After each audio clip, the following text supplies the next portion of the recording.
We are back. We have devoured bagels. We have done bio stuff. Maybe a little yoga. I always say I'm going to do that, and I never do it. And downward dog would help. It would help. Just would help. 10 minutes a day. Couldn't hurt. Anyway. Couldn't hurt. 10 push-ups. Anything. Some squats. I got some squats in. Okay. I got like a little TRX band, so I'll get my squats in. Nice. I have a routine, a system. Good. I make my pot of coffee while the kettle's boiling. I'll get in 3 sets of single leg and then both leg squats. Nice. Then when I'm making that second pot of coffee, I'll do rows. Rows. Yeah. From the back. Good. Nice. And then what is it? Progressive push-ups when I'm done coffee just before I clean up the kitchen. I had a trainer, and these are kind of the warm-ups we did. Yeah. So that's smart. I at least get that in daily. So I scheduling. I'd like to do more. Yeah, but a little bit every day is all right. Like we joked in the beginning of the show, 1% better every day. Like that's all you have to do. Yeah. The goal is to go back in time and to be able to kick your own ass, right? That is the That's goal. right. That's right. If I went back a couple of years, I would be in fucking trouble. Maybe if I go back to when I was like 6 or 7, I could kick my 6-year-old ass. That dude would light me up. Right? Yeah. Good. Although if I got on top, I'd be all right. I've got 20 pounds on that motherfucker right now. If I got my shoulder into that guy's neck, it would not be. They'd be like, "How much do you weigh, dude? What's going on with you?" Like, what is going on? You say you're from the future? The shoulder pressure is real. We had a question as a warm up at work, and it was, if you could pick a time to live in that, like if you could change your body to like one time, when would it be? But like you had to, if you go back in time, you like have to take on like the stupidity or the ignorance or the naivete of whatever that body is, like what it was in. So everyone else was like, I guess I'd go back to like 20, right? And I was like, I don't want to be as dumb as I was when I was 20, like no fucking way. And so I said, I'm changing I'm doing a year from right now. And they were like, what? And I was like, yeah, I would just quit. I would just do nothing else. And I would do like hot yoga and working out. Like that would be my life. And I would be 190 pounds of svelte machine. And that would be my body in a year. Yes. And I would make sure I just took it really easy, did not get hurt, no knee surgery, no elbow surgery. And, and yeah. So anyway, I changed the parameters of our warm-up. The parameters, yeah. I didn't like it. Cool. We are back. You dropped the tree primates off with their watering hole. You will become myths in time. As you are approaching the elevator, I don't know very much about space elevators, so this is what I think about them. I would imagine they have to be along the equator, right? Because of they go with the spin of the Earth, and so these things are like equal. So there's one. This one, the last remaining one, is on an island somewhere in the Pacific, and you know that as you approach, you should be getting radio from them, and the radio seems to be down.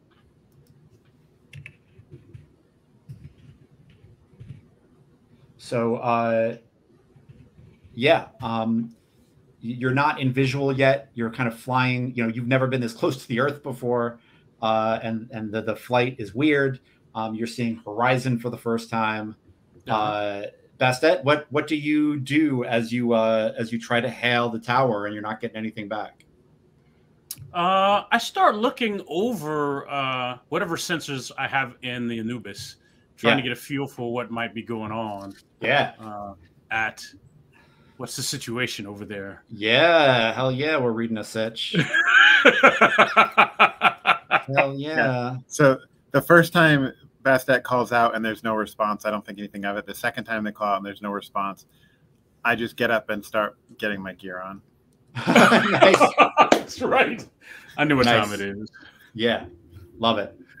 And I think she kind of straps in, right?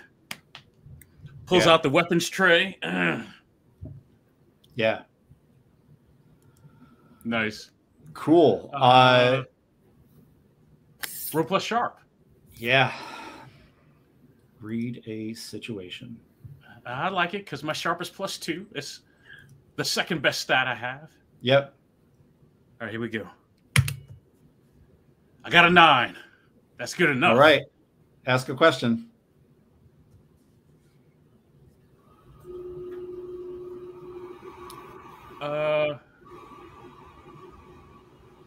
What's my best way in? I mean, I got flash rooms here, right? Yeah. Oh yeah. You've got rooms. You know that every 50 levels there is like a landing site. And so your best way in, you thought, was going to be the bottom port, but as you're picking things up, you realize that the ground level is under attack, and there are a few battalions of those octopus-like robots that are swarming on the bottom layer of the elevator, and so, like, as long as things don't go really bad and they don't get into the elevator, if you go 50 floors up, 50 levels up, you should be able to, like, vertical takeoff or vertical land onto another level, and the attack hasn't gotten that high yet. Emphasis on yet. So your best way in is on a level that's not being fucking attacked by weird otherworldly robot things. Oof. All right. I'll relay that back to Loop. That the elevator is. We're not out of the woods, right? Looks like those things might be here. Yeah. Are you just getting effects, or do we need something to be space worthy again while we're on station? Effects. I think if I read Judd right earlier, I think the Anubis is fine. So I think just effects, but yeah, I feel kind of weird if this last elevator gets overran, right? Yeah, it's the last link to Earth, without a doubt. Right. I got stuff here, right? It's yeah. I kind of got. I don't have roots, but it's a resource for me. I'm not saying we got to stay and fight, but maybe we should figure out what their situation is. Well, I was ready to fight down there. If you have people you care about here, I'm happy to hold a line here to make sure that either we put down the threat or that they, I don't know if we're bringing anybody with us.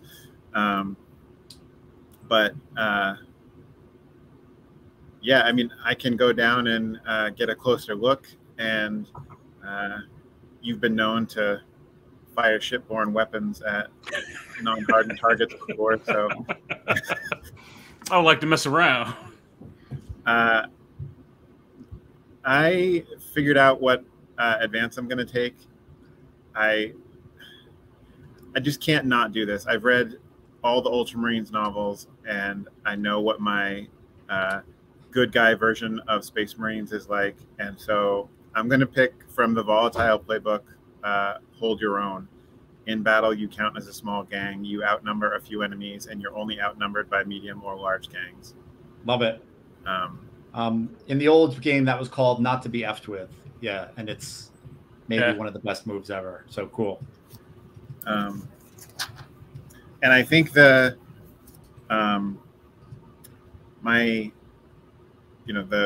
color of that is maybe some sort of subroutine getting activated, like seeing the heightened threat level, or something about having gone through the crash, that different part of the training gets woken up, or maybe it's something like there had been part of the training or part of the way that my machine works had been like blocked off when I got my walking papers, and maybe, crashing the strain of that woke that part of the programming back up. Yep. Yep. Love it. Love it. Yeah. Go on, Aaron. I'm sorry. Oh no. So Bastet, do you want to dock and do what you need to do on that level, and I'll make my way down? Do you want to let me make a more dramatic entrance on a flyby? No, I think I'll dock. If you want to kind of head down, maybe in a recon mode, I'm assuming we can stay in contact while we're separated, and then I will figure out what's going on up here. Great. And then, if I can avoid it, I won't engage until I hear back about what you uncover. Right, because then we might. I mean, if we can stay flexible, then we can figure out if we're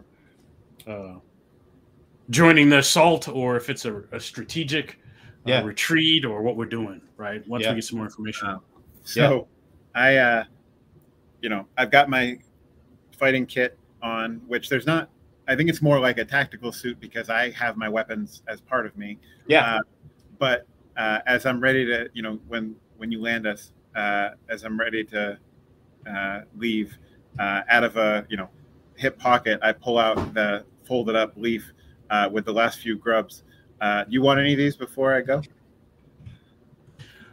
Yes. I think she makes a face, right? Oh, Drake-like. I got you. I'm good. And I'll just down them with the leaf and like through a chomping mouth. You never know when you're going to get a chance to eat. Awesome. I got rations here. I'm good. You land. Loop deploys right past a young elevator kid who was like runs up to the cockpit and sticks his head in. And he's like, Bastet, didn't you hear me tell you? Get the fuck off of here, or we're under siege, man. Does this kid have a name? Yes. Because I like the themes that you're going with names. Diego, gotcha. Yeah, she says your comms are down, Diego. I didn't hear anything. Nothing's getting out. What's going on? These motherfuckers must have fucking jammed it. And if anyone wants to know the naming thing, for the elevator folks, it's Islands in the Pacific.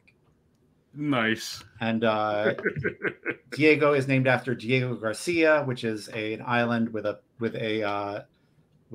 American naval base on it. My cousin was there, and I had a hat that said Diego Garcia, the footprint of freedom. And I was wearing it out one day, and a Navy guy walked up to me and was like, "Where did you get that hat? No one knows about that island." And I was like, "Oh, my cousin was stationed there." And he was like, "Yeah, that's weird. It's in the news now. Yeah. A lot going on right now. Yep. Anyway, Diego, after Diego Garcia. Nice. And he's like, "Yeah, I think Diego says something came up from the water, man. They are powered up and ready to go. What the fuck is Loop doing?" I think at that point we switch over to Loop for a second.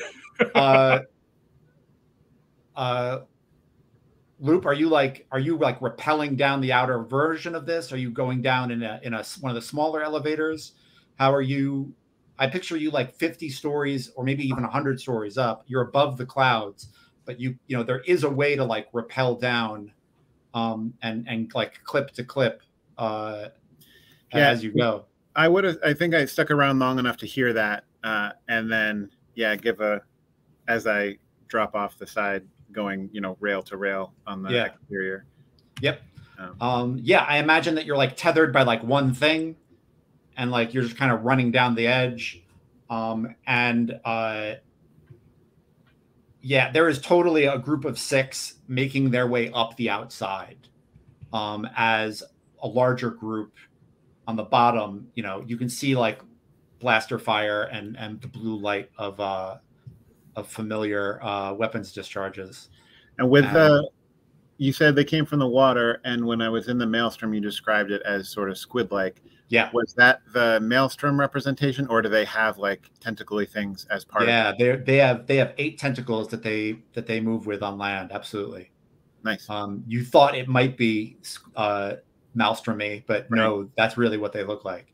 And I think like they are moving their way up, just like each tentacle kind of autonomously grabbing the next thing. They've got the blasters over their shoulders, and then like some larger guns on their back. Bastet, we are on a clock here. I am ready to engage. I have eyes on, but I don't know how much time you need. I also don't fully understand the capabilities of these things. But what do you want the plan to be?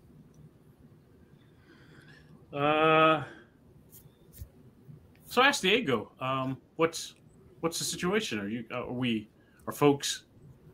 We're getting overwhelmed by some kind of fucking robot squids. I don't know. No one's ever seen these things before. They came out of the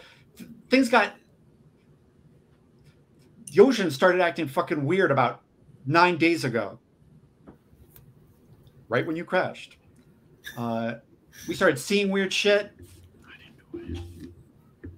And I don't know.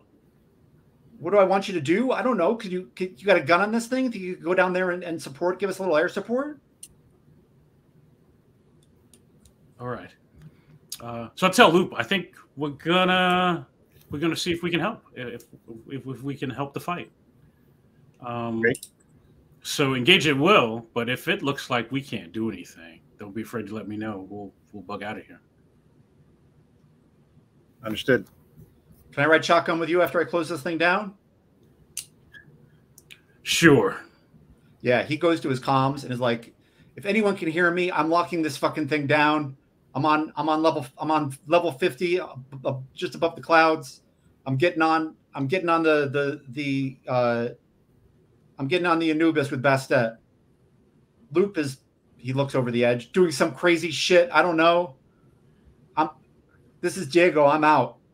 Like, and then like he turns the key, and like a bunch of lights turn red around the rim of the elevator. I imagine like each platform is like the size of a football field, and it literally like moves up. You know, it was made for moving goods on and off Earth, without having to escape Earth. You know, Earth gravity through a rocket.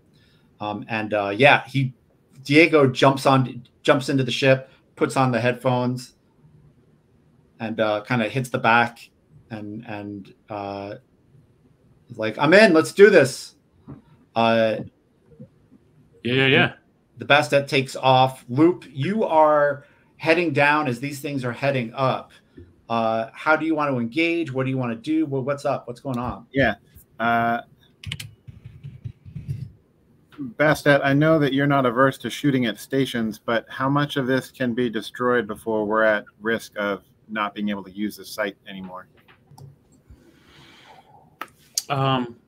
So my thought is, if it's the base of a space elevator, it's probably got to be pretty hardy. That's not to say how much damage has already been done to it since it's the last. And my assumption is it's not in working order. Folks are squatting at it, right?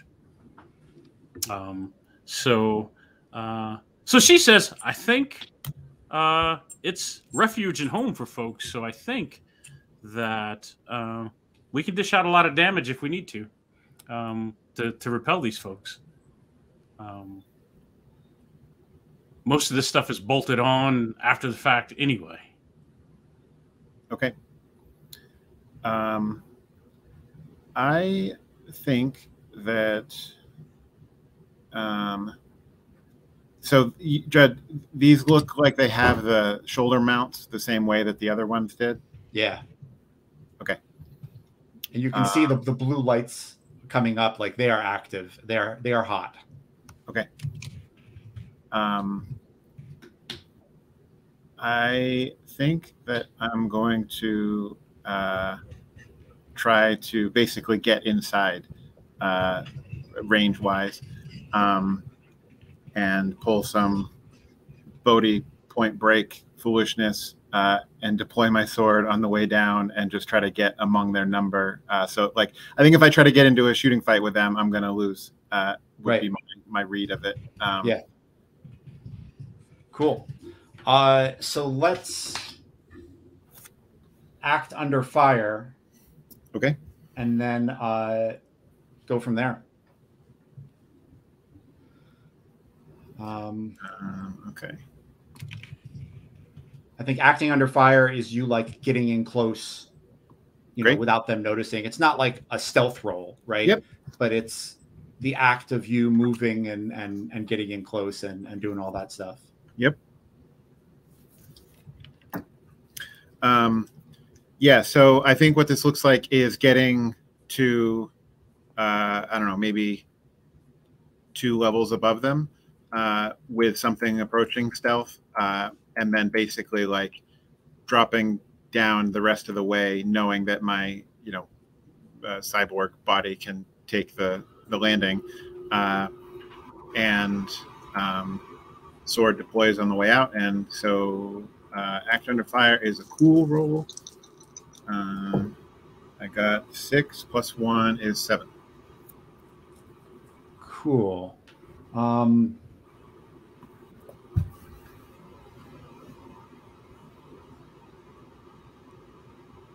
Sorry, I just lost my thing. No worries.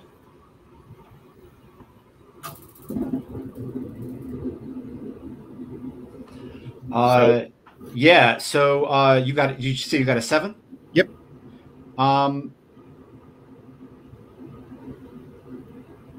You flinch, hesitate, or stall. You might suffer full harm, or the MC can offer you a hard bargain, unfortunate choice, or a different outcome instead. I think you are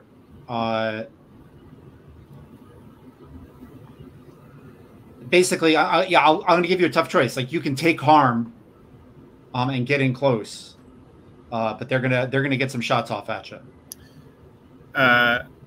As still new to this system, does harm from something like this get absorbed by armor? Some of it will. Some of it will. Okay. I don't know how harm works in this game, so I want to find out. So yeah, I'm happy to basically. I think that I need to. You know, they're going to see me. I know what's going to happen. This is not my first time diving through gunfire. So, plasma blast coming in on my descent. Yep. So you take 4 harm, but you have armor, right?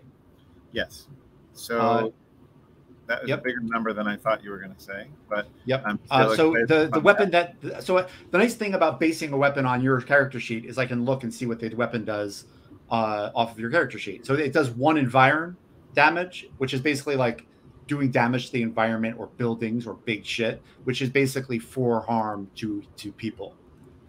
That's it. So that I'm not going to change my mind, but that's interesting because I thought environmental was a stand-in for AOE. Oh, got it. So I thought it did less damage than other weapons, but like in a burst. But that's again, it's all good. Now I know. Yep. That's great. And now I know I can fire at ships and hurt them. Yes. So yes. You learn something. I can wreck a ship. Yes. All right. Okay. So I have molecular hardened armor, so that has 2 armor. Yep. So how does so yeah, you check off 2 on your clock. On your clock. Yep. So like the whole right is filled in now. Yes. So what are you up to? 9 o'clock. Well, if I take 2 net, it looks to me like the 12 to 3 and 3 to 6 sections are filled in. Right. So you're up to Got 6. It. You're at 6. Cool. Okay.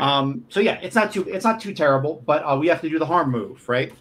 When you suffer harm, roll minus the harm you suffered. So roll and roll -2. Okay. 5. Okay. On a miss, the MC chooses 1. You're out of action. It's worse than it seemed. Take an additional 1 harm. Choose 2 from 7 to 9. I am going to choose 2 from 7 to 9. And I'm going to say that you are losing, that you basically are blown off of the elevator. Okay. So as Bastet is like taking the Anubis off, Loop gets blown off. And I think like you see like the energy blasts hit, and then like you see Loop go into kind of a free fall. You know that she's conscious. You know that they are conscious because they are the way they're falling. It's not just a dead fall. It's more like somebody going into an orbital entry. And maybe even like arms out a little bit. What do you think, Aaron? What does Loop look like as they kind of fall next to the elevator towards Earth? I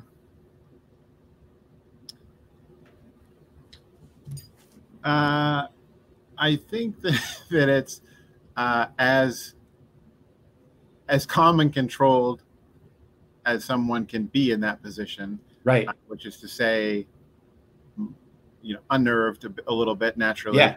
But a little bit. This is the life of a space marine. Yeah, a space marine. yeah.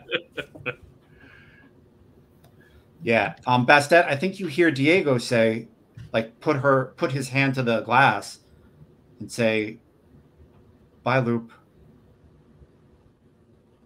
because Diego thinks Loop's dead. Yeah.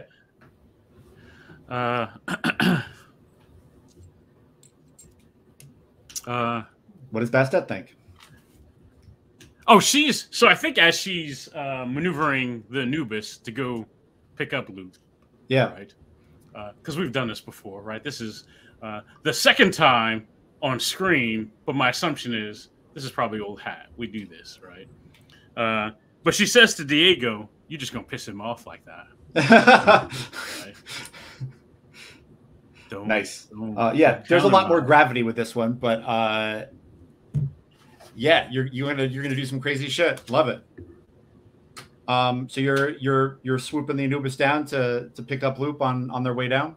Yes. Because I'm assuming I'm assuming he's probably going to hit land, not water. Could go either way. Yeah.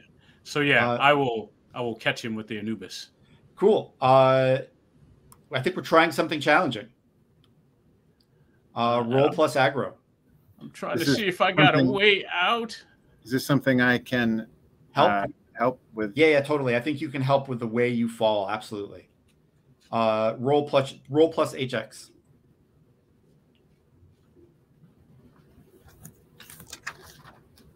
All right, and I'm doing something. What is challenging? Is it aggro? Yeah, it's aggro.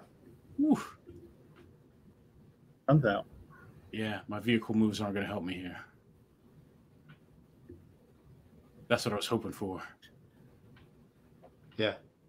All right. My aggro is -1. All right. Aaron, do you want to roll Loop's help? Oh, yeah.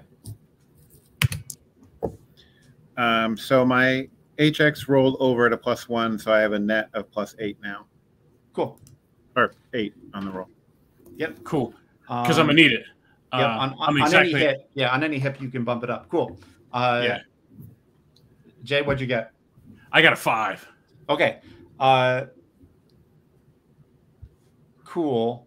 You so I'm going to make you make a difficult decision, right? You can get Loop, right?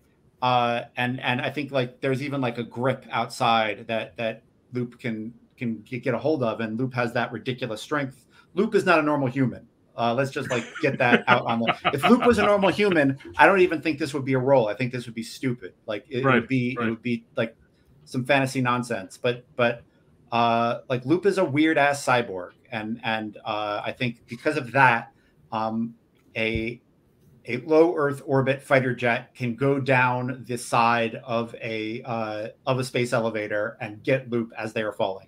I think the 7 to 9 that Loop's help is going to push you into means that the tough choice is you can get Loop, but it means you're going to end up like when you get Loop, and as you're pulling up, you're going to be like right in the middle of this fucking battle. Like you are going to be in the fucking thick of it.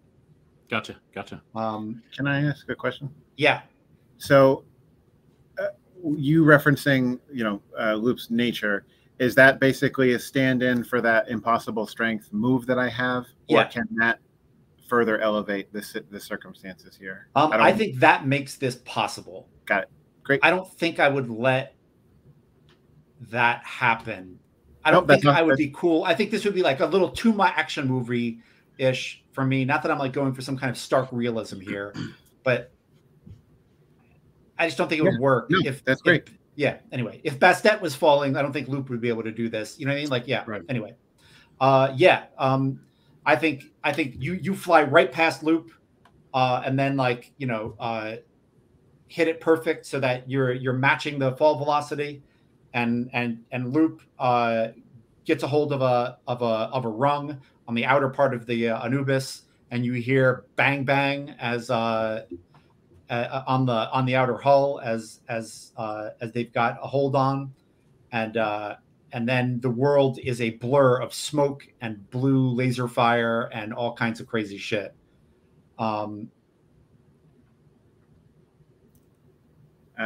Yeah, I'm ready.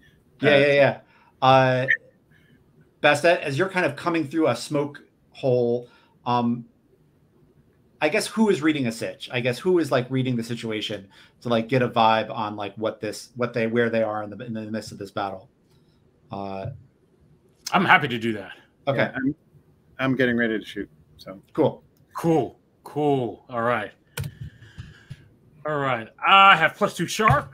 I'm making the roll. Look at that. I got a nice 11 on this roll. Love it.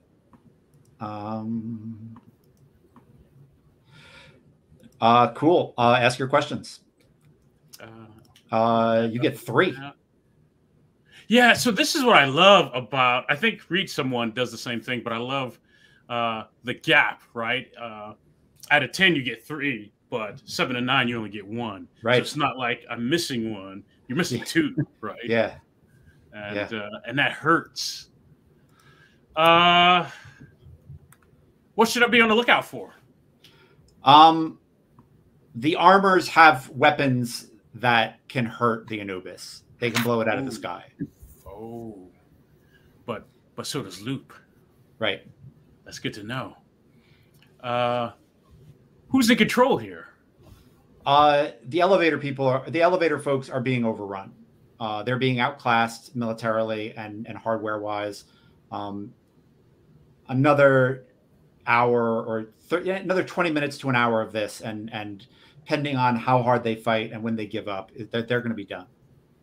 Gotcha. Who or what represents the best opportunity for me to? It says do the most good. To do the most good. Oh, interesting.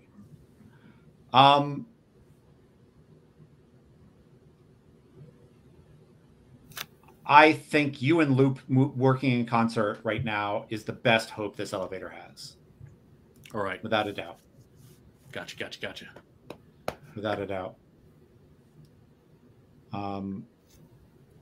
Yeah. So do you all want to talk about like what exactly you want to do here? I think you're at like, it's the you're at the bottom of the elevator now, right? Mm-hmm.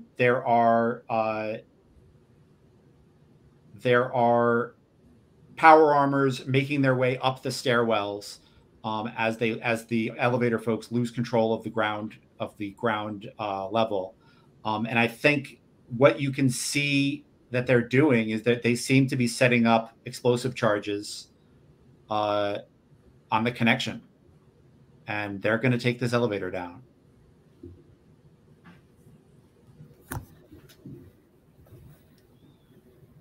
Gotcha.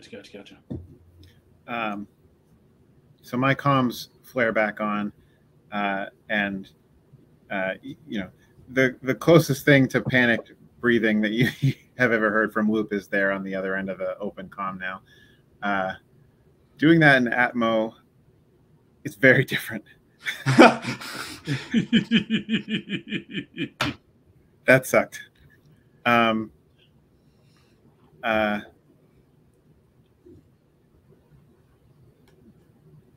Let me switch hands here and bring me back up and keep it steady.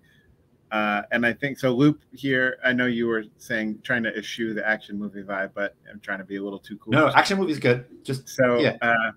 I think thinking that they were going to go, they wanted their sword out, and it's just sort of a like falling, you know, archangel kind of thing. But I will, you know, I'm holding on with my gun hand, so the sword will collapse back into the arm, and I'll like switch my hands and find my footing, and power up the old pulse blaster. Yeah.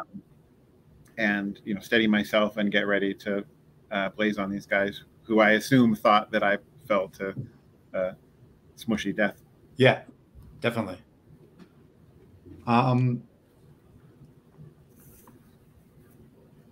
Bastet, what is this looking like for you?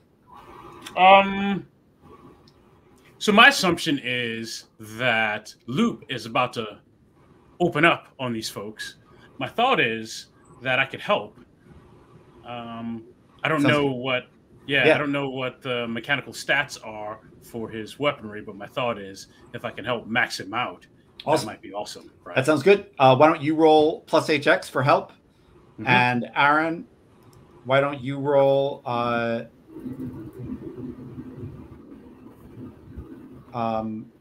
attacking someone? I think we're doing battle, right? Right. So yeah, shit is real. Yep. And let's see what happens. Just to be clear, even on a 10 plus, like the Anubis might take some damage. Like they're right. This is, yeah, but we'll see what happens.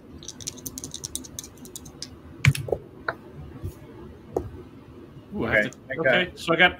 Go ahead. I got an 11. Holy shit! That's what I got too. My heart is plus 2. Okay.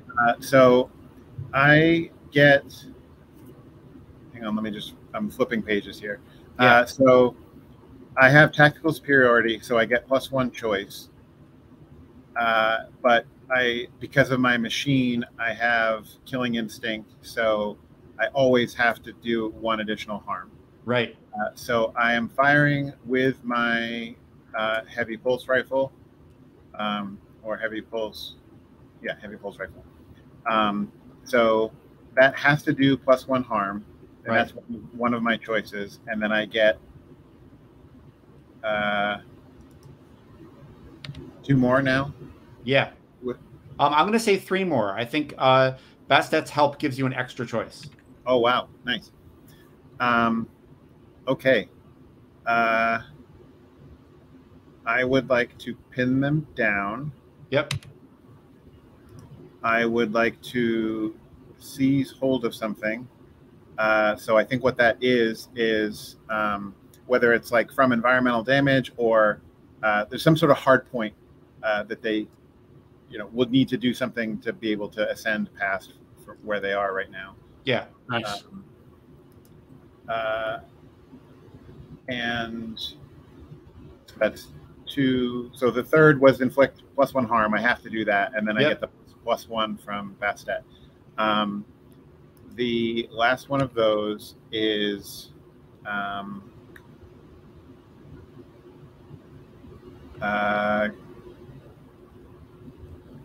get them out of our way. Okay. Cool. Yeah, I imagine Jay and Aaron, like, tell me if I'm if this isn't what you imagine. So let's come to a consensus and figure out what this battle is looking like. I imagine the Anubis comes down and then does like this vertical, like facing the battle, but like doing this slow circle around the enemy position at the base, driving them away from it. Does that sound about right? And kind of it does. And then kind of pinning them down at the beaches. I like that. Cool. I think the Anubis takes damage. I think the Anubis takes 3 of vehicle damage. Okay. I think like they concentrate fire, and Loop is kind of tucked in there, so I'm not gonna. I might make Aaron make a roll in a bit, but for right now we don't need it. But I think the Anubis like takes the brunt of it. How much armor does the Anubis have? 0 armor, but I get to reduce damage by 1. Okay. Because I got combat driver. Cool. And what are the stats on the Anubis? It's a Bold Devil, massive 2, speed +1, handling +1, 0 armor, aggressive, fast, flashy, guzzler. Cool. And then, like I said, I have combat driver. Can I ask a question too when you resolve that? Yeah. Absolutely. What is the question? Oh, sorry. So with the do battle, it says on a 10+, choose whether to attack them with a 10+ and act under fire 7 and 9, or vice versa. So to not have to erase all that, it sounds like what happened is I attacked them with the 10+ and acted under fire with a 7 to 9, which is why we're taking harm. Yep. Is that correct? Okay. That sounds right. Yes. Whereas if I had switched that and said I'm going to attack them with a 7 to 9 and act under fire with a 10+, we probably wouldn't have taken harm, but would have done less to them. Is that? I don't think so. I don't see a way where they don't fire on you on this.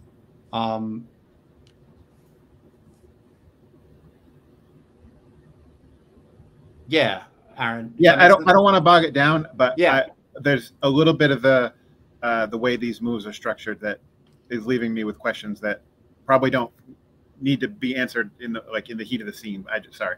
Okay. No. Don't be sorry at all. Don't be sorry at all. Don't be sorry at all. Sorry for slowing down the scene. It's cool. It's cool. No. It's our first time doing this, and this is a little tricky. So the vehicle does suffer harm. So let's roll the vehicle harm move, right? Yes.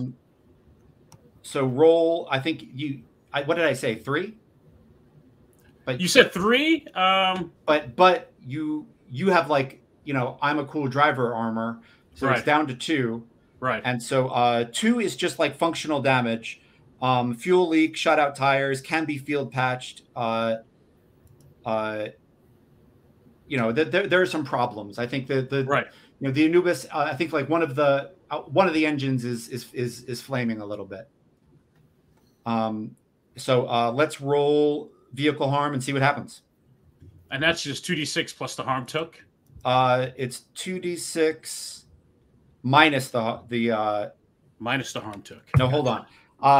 Vehicle harm is established as the attacking car's massive minus the defending car's massive or handling. No, but it's not car versus car. So let's do 0. I think it evens out. It's the damage plus the size plus the massive. Yeah. Okay.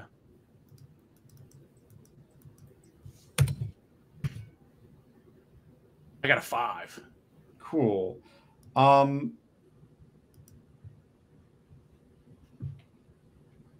That's awful.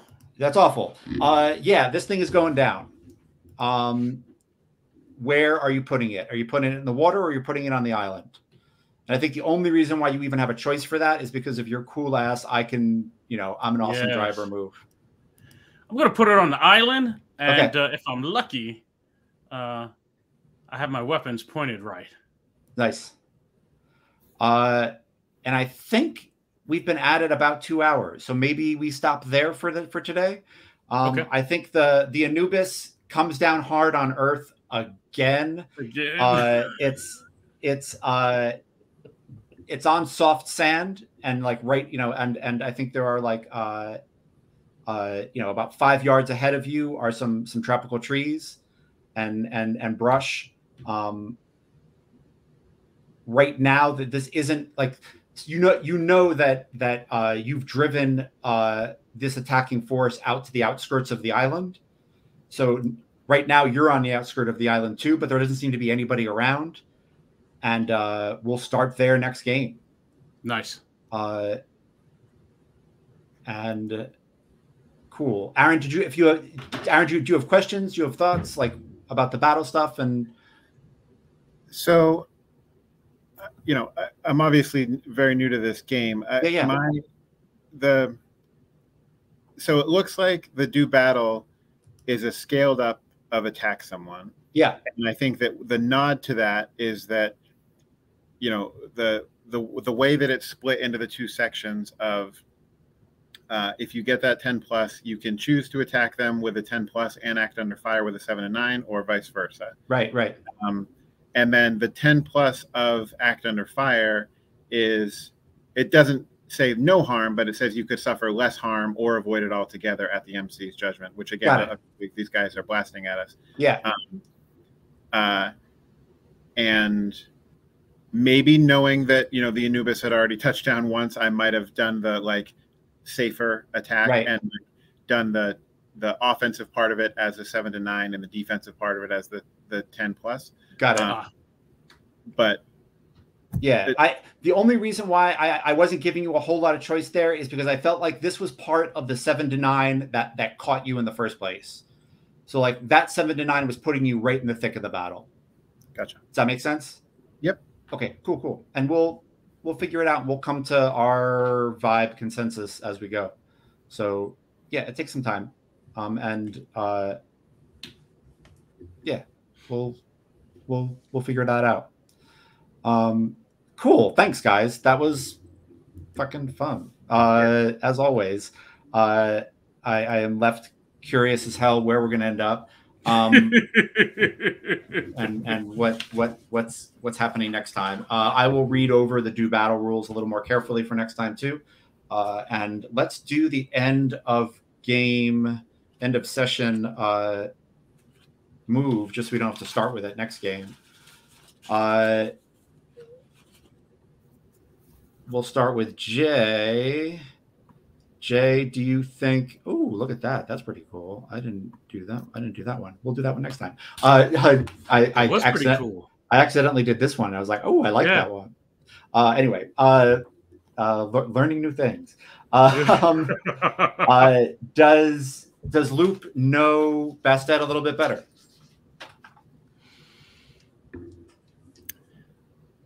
That you're asking, Jay? Yeah. I'm gonna say yes. Okay. I mean, we're in the middle of combat in the firefight, right? Yeah. I don't know what he was thinking when he got blown off the beanstalk, right? Right. But look at that. Boom. Yeah. I got you.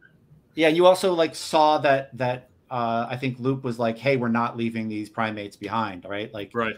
That's not happening. I think that's we've seen glimmers of Loop's morality, but I think that was the first like hard stand of like, no, we're not leaving. We're not leaving. So it's cool. And then flipping it over to Aaron. Do you think Bastet has learned a little bit about Loop? Yeah, I think that what's most interesting to me is that the other two stations where things went sideways, I think that there probably was someone who wanted to be as nice and as concerned and maybe as happy to see Bastet as Diego was. Right. And this was just, things worked out this time that Diego could do that and didn't have to deal with like the frustration of like the shooting at the station or the way we left Hades. Right. And I think that like this idea of like Loop, I think Loop has been mission focused, so if you went somewhere, like there was a job, they did it, and then they, went back to base. Here, like Bastet has like connections and little bits of roots at all these places, and Aaron knew that because of the character sheet that Jay filled out. But like this, seeing Diego, like the ship come in, and Diego knew it was the ship and knew that it was Bastet and was like, "What's going on? I called you on the radio." You know, like I think that's awesome. So yes, is the short answer. Yes, I love an explanation. And then the question that goes out to both of you as we end is, I'll start with Jay. Is Bastet happy with her is Bastet satisfied with her place in the world? Yeah, because I mean she's at I think the closest thing she has to home is this beanstalk. Oh, cool. If she's got safe houses here and a place to rest her head, that feels like the closest thing to home, right? Cool. And she's defending it. She's helping. She's back folks, airborne. Yeah. Got it. Yeah. I like how she's always kind of satisfied. That's kind of awesome. Aaron, is Loop satisfied? I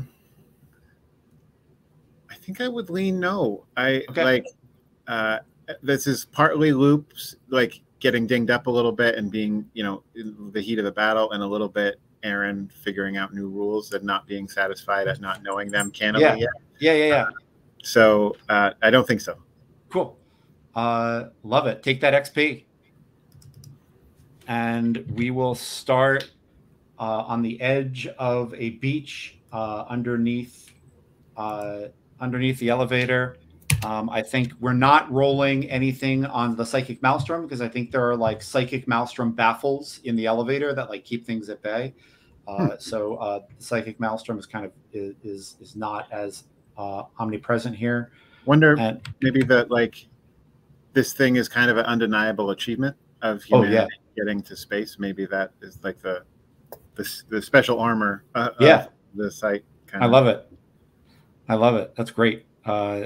I was thinking like the baffles were like an actual thing, like, you know, some big machine running, but like I love the idea of the baffle being like, oh no, it's because this is an achievement for humanity, and that's even better. That's awesome, Aaron. Yeah, great. I like that. That is awesome. And yeah, we will. I'm going to put up the thank you for coming thing so that Sean knows that we can end here, and we will see you all next time. I believe. Yeah, maybe one more game before the end of the year. Yeah, we might get that in. We'll see. Today we got here despite, you know, the holiday, the Santa curse, and yes, the Santa curse, and ice storm enveloping the continent in Siberian blast. It almost got us. We can make it today. We might get any. Who knows what's going to happen? So hopefully we'll get one more in, and if not, we'll see you in 2023. Happy holidays, whatever you're celebrating, and we'll see you soon. Okay. Thank you for coming and joining us on Low Earth Orbit, even though we were not in orbit this game. We were on the surface. We're trying to get back there. Yeah, we're getting back there. We're working. Cool, folks. Supposed to be on the moon. That is very true. That is very true. Thanks, Cliff, for joining us. We appreciate you. Yeah. I'm going to end this sucker. Boop.